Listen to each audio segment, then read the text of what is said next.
Hello everyone. So for starters, I have a question. Raise your hand if you like rock music, any sort of rock song, anyone.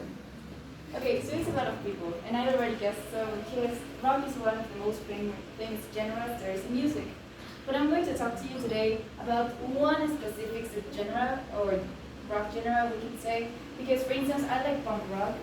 I don't like I don't like metal rock because I don't know. I mean, I have tried it. It's not for me.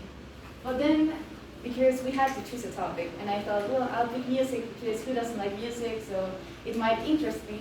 I realized that there's this rock genre that mixes punk rock, which I really like, and metal, which I don't, and it throws hard rock into the beats, and that's grunge rock. So I'm going to talk to you about grunge, the things you should know, because when I first heard or when I saw in the paper that said, what is grunge, in music? And I was like, okay, so I already had some notion, but for me, grunge was only the hashtag grunge. Like, for anyone who used Tumblr, you know, the fishnets, the Arctic Monkeys, the chokers, the eyeliner. That was the vibe. Like, I was thinking about that, but it really is not about that. And for instance, if you thought, oh, well, I like grunge fashion style or grunge pictures, and thought it must be the same as grunge music, not really. So it's related because grunge music has a lot of history, and I would argue to say that it really transcended what they thought they would become, and I will explain to you why. And that's why I'll tell you 3 things you should know about grunge music, especially if you're interested in trying it out.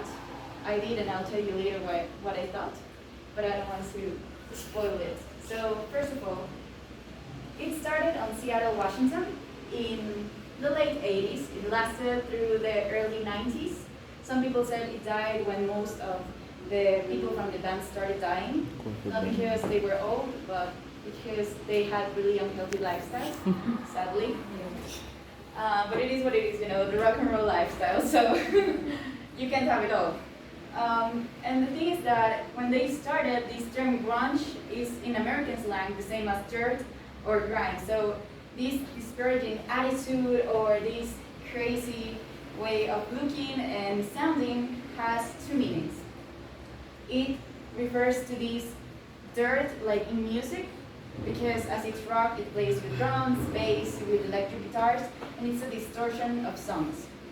So usually when you hear a very commercial song, every note sounds perfect. Actually, that's what they tend to do in editing. When they take a band, they record it, and then audio engineers, they start to make it pitch perfect. But grunge music didn't really want to do that, and that's because they did not want to be commercial. They tried to express these values against materialism and the commercialism of the 80s.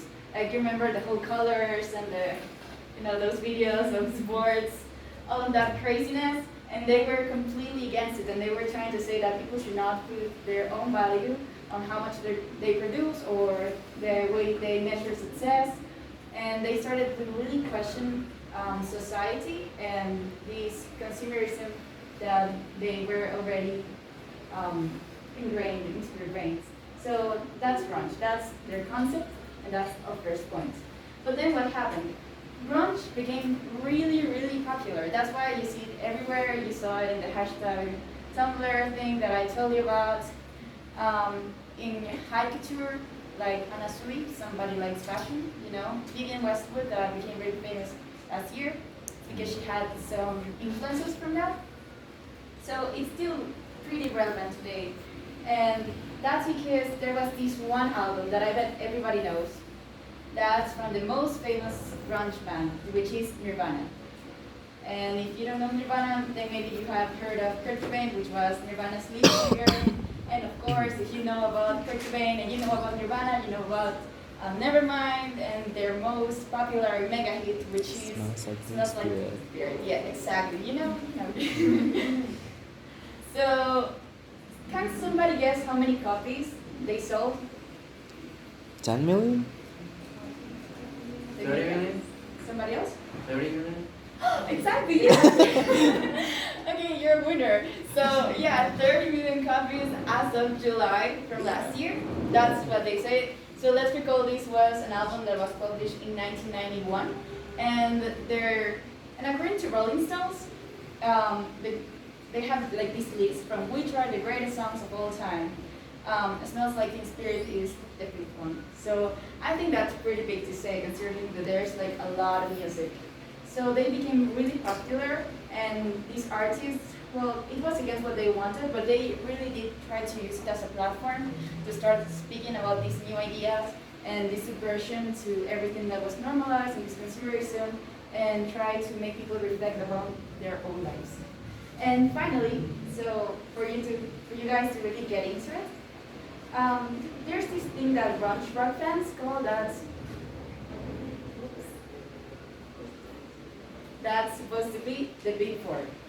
So what's the Big Four?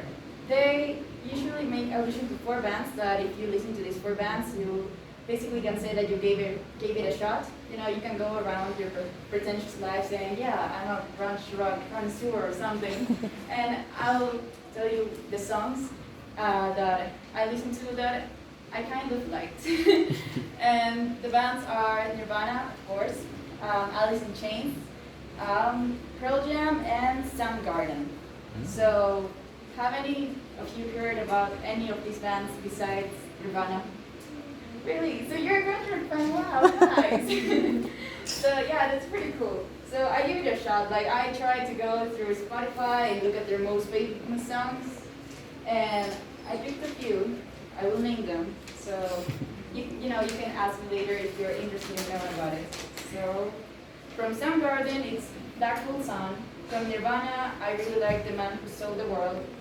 From Alice in Chains, Wood, and from Pearl Jam, Last Kiss. So I can give you the list later, but to sum it up, if you know these three things, the concept of grunge and their intention, the Big Four, and that Nirvana was the most famous band, etc., I think you pretty much can say that you know a little bit about grunge rock and you can start sharing about it because it's really interesting the impact they have in society nowadays. Thank you.